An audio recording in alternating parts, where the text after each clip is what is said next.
my research Ayurveda morning leaders अहम वक्त leader Singh हन्ना थागचरी ममांग business तक हंदक की मार्च की बिजनेस अखोगी 40% है ग्रोथ तौदना याम फजबा पोजीशन बिजनेस से पुरपंगमे लोइना लोइना मरुना मयाम पीनगी इन्फॉर्मेशन से कहीं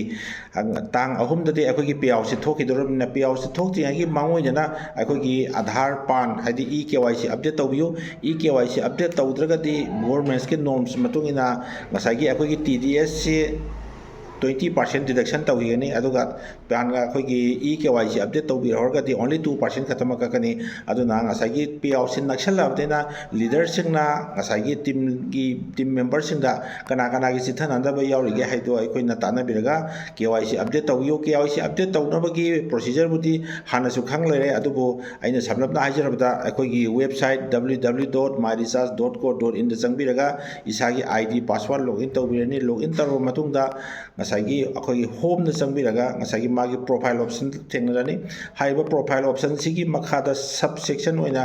EKYC ऑप्शन ना लास्ट दा यावनी हाइबा EKYC सिदैदा अखोइना क्लिक तौब मतमदा ngसागी ट्रांजैक्शन पासवर्ड हंकनी इसागी ट्रांजैक्शन पासवर्ड से हापिरबा मतुंगदा ngसागी PAN card entry तौबियो हारनी PAN card number दो अखोइना entry तौबिरो मतुंगदा आइगी PAN card Tuga link तौरिबा आधार दुसु माना शो तौजिरनी अदुगा लोइना मखादा OTP सेक्शन अमा यावनी हाइबा OTP से कदाइदा लाकदगेदी आइना ngसागी ID हांगिबा फोन नंबर दुदा OTP से लामनी हाइबा OTP तो ngसागी फिलअप तौबिरगा वैलिड तौबा मतमदा EKYC से मथंदा पान सु आधार सु अपडेट तौजरगनी अदुना यामना इंपोर्टेंट ओइबा इन्फॉर्मेशन नि पान कार्ड